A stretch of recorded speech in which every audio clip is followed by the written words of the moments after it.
Au pré avec sa mère, le poulain de 3 jours tangue sur ses pattes. La seringue pénètre sous la peau du cou. Injection rapide et indolore. Le vétérinaire vérifie son lecteur portable. Le numéro d'identification s'inscrit à l'écran. La puce est opérationnelle.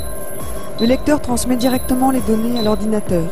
Date de naissance, sexe, numéro des géniteurs, vaccination, allaitement, etc. Il sera désormais simple, en consultant les bases de données, d'assurer un suivi sanitaire rigoureux, de vérifier qui est le propriétaire du poulain et, en le scannant avec un lecteur portable, de l'identifier à tout moment. L'animal est entré dans le système. Il a le droit d'exister.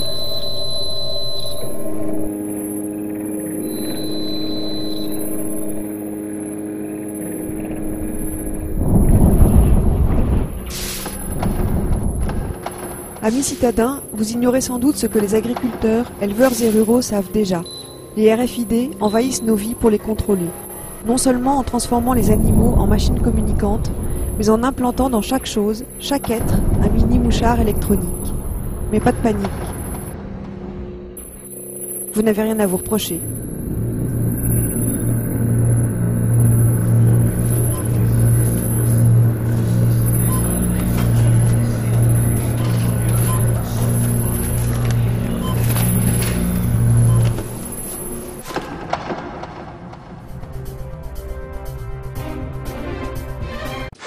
Elles facilitent les trajets en transport en commun, permettent d'éviter les attentes au péage.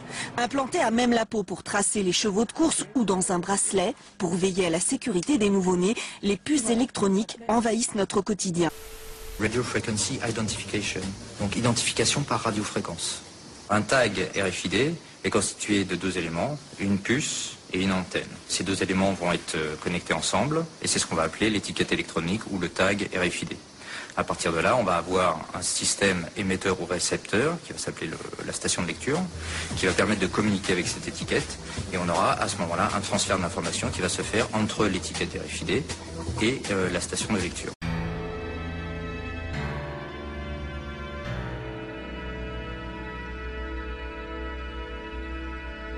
Les progrès techniques sont des choses qui apparaissent lentement. En général, il faut 40 ou 50 ans depuis la première idée jusqu'à la généralisation. Et en général, il faut trouver un cas particulier de départ qui est presque toujours une opération militaire. Dans ce cas-là, on ne manque pas à cette généralité. La RFID que vous avez parfaitement décrite comme étant une façon de reconnaître à distance un objet ou de l'identifier sans avoir lui demandé de sortir sa carte d'identité. Pour un objet, c'est rare qu'il ait une carte d'identité sur lui. Ça a commencé, en effet, pendant la guerre de 40, aux États-Unis, pour les combats aériens au-dessus du Pacifique, où il y a eu beaucoup d'accidents où les avions américains se sont entre-détruits, et où on a mis dans tous les avions de la flotte américaine des mécanismes qui permettaient de reconnaître les avions amis. Amis-ennemis. Et donc ça permettait au radar d'un avion de chasse de ne pas tirer sur un avion ami. This paratrooper carries a radio beacon hooked onto his belt. It's the ground section of what's called the Rebecca Eureka system. His part is Eureka. This receiver transmitter has 5 separate receiver and 5 separate transmitter frequencies. Without going into technicalities, here's generally how it operates. Our planes are looking for the dropping targets for the paratroopers. They carry the Rebecca airborne interrogators, which pick up Eureka's beacon and come in on it. Eureka gives them azimuth and range indication.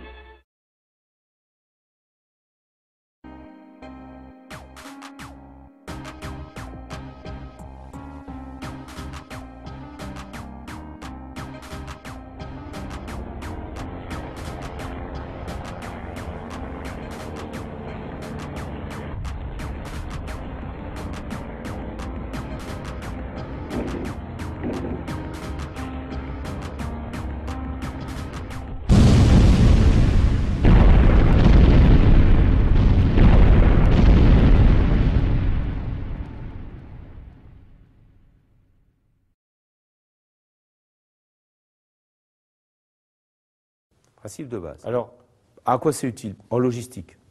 En logistique, vous mettez un RFID sur chaque boîte de conserve et vous pouvez savoir quel est l'usage, où est-ce qu'elles sont, chaque palette, où est-ce qu'elle est dans les déplacements. Vous mettez sur les animaux des puces RFID qui permettent de savoir, d'avoir une traçabilité en fait à la fois dans le prêt, à l'étable et même après jusqu'au niveau du découpage de l'animal. Vous pouvez avoir une traçabilité. Vous avez à juste titre employé le mot traçabilité. C'est évident que l'essentiel des utilisations de cette technologie, au départ, porte sur la traçabilité. Tout ce que vous avez décrit, c'est la traçabilité, soit des objets, soit des personnes. Donc, tout ce qui va être de plus en plus nécessaire à suivre à distance, savoir ce qu'il devient, permettre de connaître l'évolution des produits, les localiser. Et c'était très intéressant.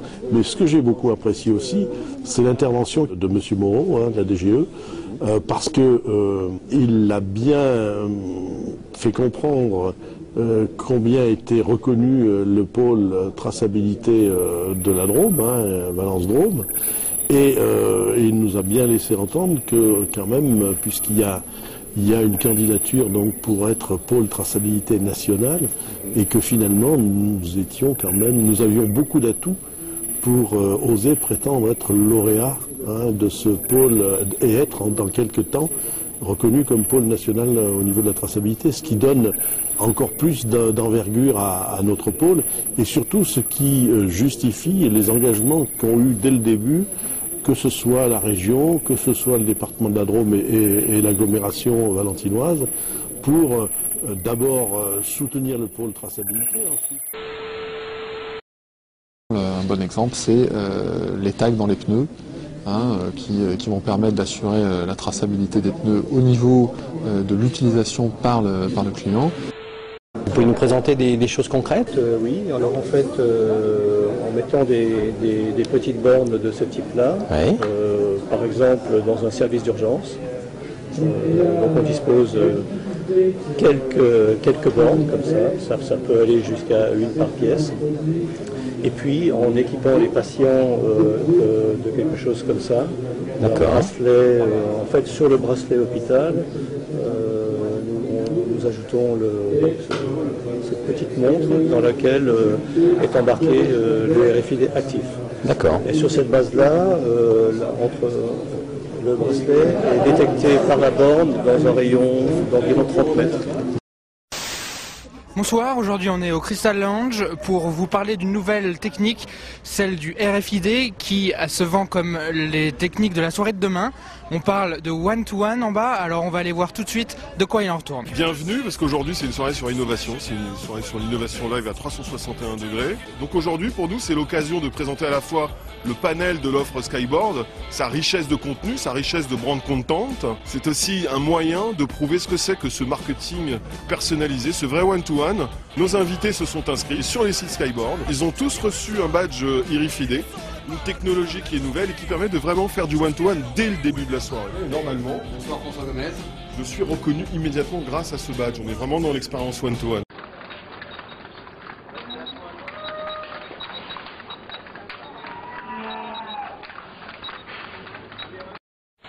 Navigo, ça a été un formidable outil pour la RATP pour améliorer son service. Et la CNIL a donné un avis assez serré de manière à ce que la RATP ne garde pas les informations sur nos déplacements pendant des jours et des jours. Mais il les garde pendant combien de temps?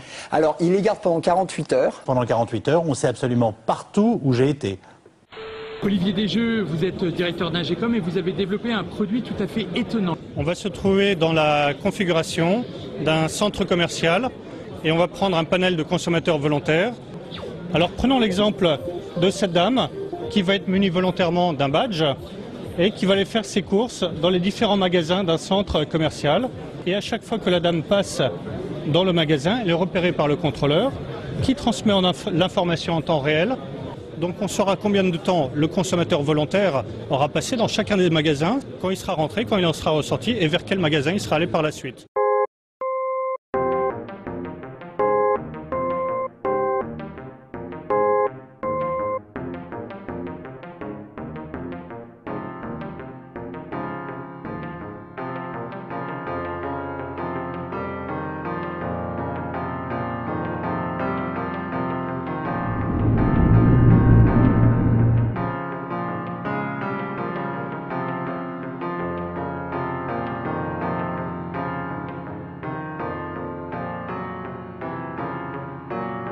Les salons le montrent bien, les technologies RFID sont OK, les systèmes informatiques sont prêts. Reste à savoir quelle sera la réaction des consommateurs face à ces puces RFID.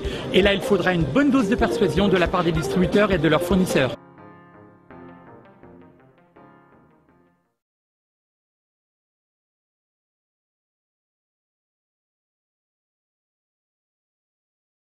Le livre bleu, c'est une réalisation de la filière électronique. Nous nous sommes aperçus que en France, nous n'avions plus de grands programmes stratégiques. Donc nous avons voulu écrire des exemples de grands programmes stratégiques qui pourraient servir le pays et notamment les besoins des citoyens.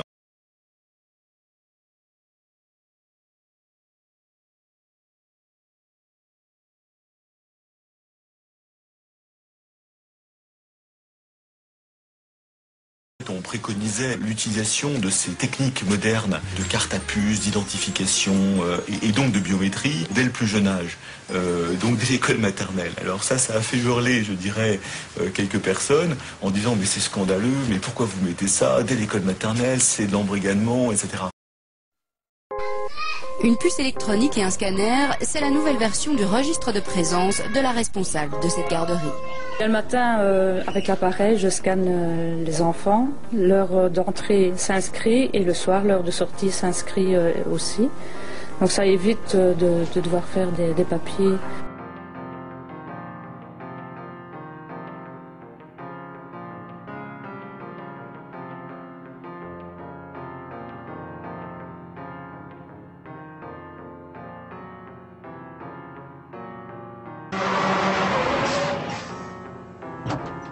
Vous pouvez m'expliquer ce que vous faites au milieu de la route? Je suis du centre d'idées. Vous êtes perdu. Vous allez à Fresno. Fresno, exact. C'est la route d'Albuquerque. Comment savez-vous qu'on est perdu? Les colis nous le disent. Les colis? RFID, il y a des puces sur les colis. Pour suivre la cargaison. Les colis savaient qu'on était perdu. Peut-être que les colis devraient conduire. Très drôle.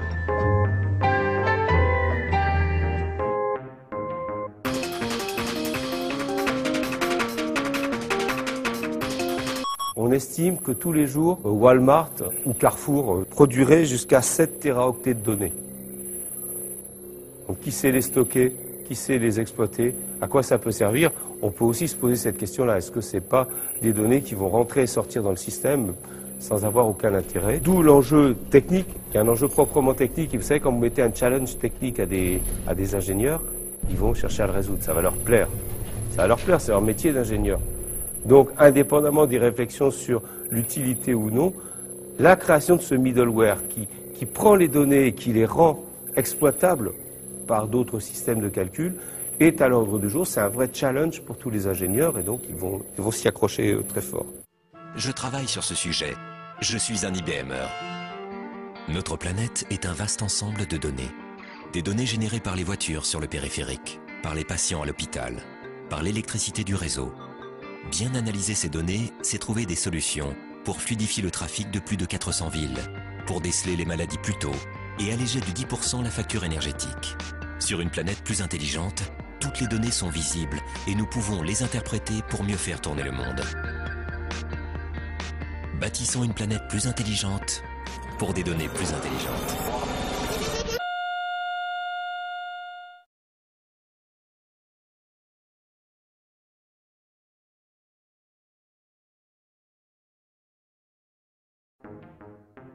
In 1933, there was no computer. What there was the IBM punch card system, which controlled and stored information based upon the holes that were punched in various rows and columns. Naturally, there was no off-the-shelf software as there is today. Each application was custom designed, and the engineer had to personally configure it. Millions of people of all religions and nationalities and characteristics went through the concentration camp system. That's an extraordinary traffic management program that required an IBM system in every railroad direction and an IBM system in every concentration camp.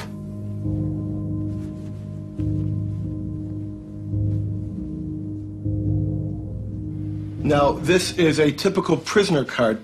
There are little boxes where all the information is to be punched in. We compare this information to the code sheet for concentration camps. And here you see Auschwitz is 1, Buchenwald 2, Dachau is 3. Now, what kinds of prisoners were they? They could be a Jehovah's Witness for 2, a homosexual for 3, communist for 6, or a Jew would be 8. Faut-il créer le fichier Edwige, un fichier qui peut mentionner les activités, mais aussi les préférences religieuses ou sexuelles? Now, what was their status? 1 was released, 2 was transferred, 4 was executed, 5 was suicide, and 6. Code 6. Sonderbehandlung, special treatment, meant the gas chamber or sometimes a bullet. They would punch that number in, the material was tabulated, the machines were set, and of course, the punch cards, by the millions, had to be printed, and they were printed exclusively by IBM, and the profits were recovered just after the war. Bâtissons une planète plus intelligente. On est parti pour augmenter ce genre de contrôle. On le voit bien avec les passeports numériques, on le voit bien avec les cartes d'identité, on le voit bien avec les cartes santé, où il y a toujours des cartes à puce avec des informations, je dirais, biométriques. Nous ne sommes pas là pour savoir si c'est trop ou pas assez. Nous sommes avant tout des industriels et nous mettons en place les systèmes, les équipements pour servir la police, la justice et l'armée.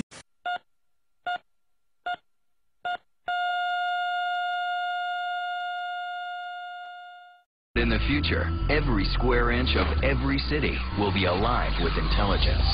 Because every street and every building will have a network of microcomputers built right into them. Dr. Chris Piester calls it smart dust. A smart dust particle or mote is a wireless sensor with sensing, computation, communication, and power in one package. These all-in-one microcomputers will be small, very small. The size of a mote today is about the size of a grain of rice. Tiny specks of computer smart dust will form a vast, invisible network that can help manage the infrastructure of even the largest city.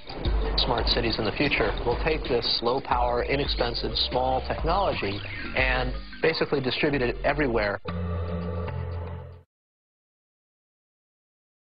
Mais maintenant, on va parler presque directement des producteurs de données, c'est-à-dire des capteurs, de tous les objets qui sont capables de plus en plus de se connecter directement à l'Internet. Alors tout le monde rigole sur le frigidaire qui fait les commandes directes à Carrefour, en fonction des usages.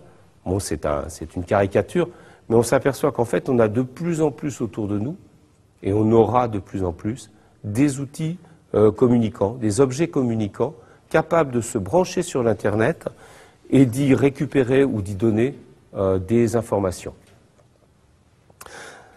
Ça se fait principalement par les réseaux hertziens, hein, soit en mode Wi-Fi, soit avec des systèmes, des mesh networks, c'est un système qui s'auto-reconfigure. On peut imaginer des systèmes capables d'émettre à une distance d'1 mètre ou 2 mètres et qui vont être capables de repérer le nœud le plus proche dans cette distance-là et de reconstruire comme ça un réseau qui, à un bout de la piste, va être connecté à l'Internet. Et donc, imaginez des capteurs comme ça, par exemple des capteurs environnementaux, des capteurs qui calculent le taux de dioxine, des capteurs pour le taux de CO2, la température, enfin, accessoirement, c'est utilisé par les militaires, cette idée-là, pour avoir une vision du champ de bataille.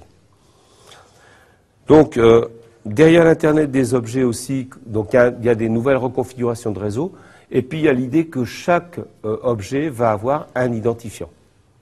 D'où le passage à ce qu'on appelle IPv6, donc qui va avoir des adresses Internet, des adresses IP, sur 32 bits, donc la possibilité de nommer des millions et des millions d'éléments. Donc on pourra penser que chaque objet sur la planète finira par avoir son identifiant Internet unique. Au cœur de l'Internet des objets, il y a ce qu'on appelle les RFID, Radio Frequency Identification. C'est l'idée d'une petite puce qui contient une information qui est lisible à distance, sans contact. Alors le problème, c'est que à partir du moment où ça peut être lu à distance et sans contact, celui qui a un RFID n'est pas forcément au courant que celui-ci est lu par un appareil. Minority Report, vous rentrez dans le magasin et comme il y a un RFID dans votre veste et que vous l'avez acheté dans ce magasin-là il y a 3 ans, la vendeuse vous dit « Bonjour monsieur le Cronier, vous avez envie de changer de veste, je sens. » Bon. On peut imaginer toute une série donc, de modèles à la Minority Report comme ça, où nos objets nous trahiraient en permanence pour inciter donc, des systèmes d'influence, etc. Il y a aussi l'idée que l'usager ne va pas être averti du transfert de données le concernant. Alors ça, c'est un vrai problème de gouvernance, hein, c'est un problème de définir la société que nous voulons et de ne pas la laisser définir par les gens qui font du code ou des objets. Il y a besoin d'y réfléchir profondément. Je garderais bien d'avoir des solutions au jour d'aujourd'hui, mais je sais que si on n'y réfléchit pas, ça peut se retourner contre les individus.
Au sens premier, depuis le XIIIe siècle, la police est le gouvernement de la cité. Gestion et discipline. Exercice du pouvoir politique, avant de désigner l'organisation rationnelle de l'ordre public. Cette organisation culmine aujourd'hui dans les ultimes technologies duales et convergentes. L'organisation technologique de l'ordre public signifie que la gestion et la discipline de la population, l'ordre public, procèdent des mêmes moyens matériels issus de l'innovation, alias recherche et développement, R&D. La technologie n'est pas le seul front de la guerre entre pouvoir et sans pouvoir, mais le front principal. C'est-à-dire que l'accélération technologique accroît toujours plus vite les forces du pouvoir face au sans-pouvoir, et que cette inégalité croissante dans le rapport des forces se reporte aussitôt sur tous les autres fronts. Nous parlons de la guerre ouverte ou larvée, comme de l'état ordinaire des rapports entre pouvoir et sans pouvoir. La guerre, par force ou par ruse, est le bâton, le gouvernail au moyen duquel le pouvoir pilote et dirige le troupeau des sans-pouvoir. La guerre, dit l'un des plus fameux stratèges, est donc un acte de violence destiné à contraindre l'adversaire à exécuter notre volonté. Ceux-là même qui n'ont pas lu Clausewitz savent aujourd'hui que la technologie est la continuation de la guerre par d'autres moyens. Tout ce qui est imaginable sera réalisé. Nous vous parlons du pancraticon, du techno-totalitarisme, de l'incarcération de l'homme-machine dans le monde machine. Nous vous parlons de la société de contrainte par possession technologique. Par possession, on entend l'état de ceux que gouverne une puissance technologique, neuroélectronique par exemple, qui les prive de la libre disposition de leurs pensées et de leurs actes, et en fait l'instrument de sa volonté. En termes de gouvernance pour le pouvoir, une population de cyborgs, d'organismes pilotés, d'hommes bioniques, bioélectroniques, d'hommes machines enfin, est insurpassable. C'est à cela que servent les RFID, quel que soit le nom qu'on leur donne. Smart tag, étiquette intelligente, puce sans contact, transpondeur, traceur, mouchard, capteur électronique, et on en trouvera bien d'autres encore pour dissimuler la même chose sous des noms nouveaux.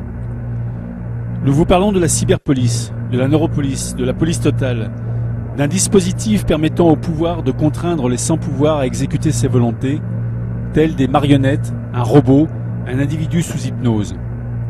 On voit que la technologie est la continuation de la police, du pouvoir politique par d'autres moyens, et que cybernétique et neurotechnologie couronnent ce rationalisme policier qui prétend faire de nous des insectes sociaux et de l'humanité une fourmilière machine. Au niveau général, surplombant, les RFID rendent possible le projet de pilotage planétaire du monde machine vendu par IBM au pouvoir. Pas un être, pas un homme, un objet, un arbre, Pas un animal sans son matricule et sa puce incorporée.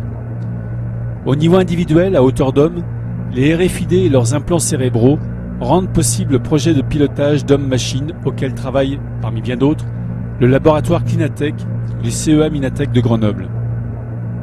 Toutes ces choses, même confusément, vous les connaissez. Et vous les connaissez pour vrai, même si vous ne voulez pas les connaître. Est-ce le souvenir, confus aussi, des défaites au goût de cendre qui détournent vos regards? Nos aïeux ont résisté des siècles et décennies à l'imposition d'un titre d'identité unique. Ce n'est qu'à l'automne 1940, sous la botte de la Révolution nationale et de l'occupation nazie, qu'ils ont dû accepter la carte d'identité obligatoire et le numéro d'inscription au répertoire. Celui-là même que vous nommez aujourd'hui votre numéro de sécurité sociale et que vous porterez quelques jours dans votre puce incorporée. Vous en savez déjà suffisamment, nous aussi. Ce ne sont pas les informations qui nous font défaut. Ce qui nous manque, c'est le courage d'admettre ce qui nous arrive et de nous y opposer radicalement, c'est-à-dire jusqu'à l'abolition de tout moyen d'identification des individus par le pouvoir. C'est au moyen de cette opposition que nous consacrerons maintenant notre discussion.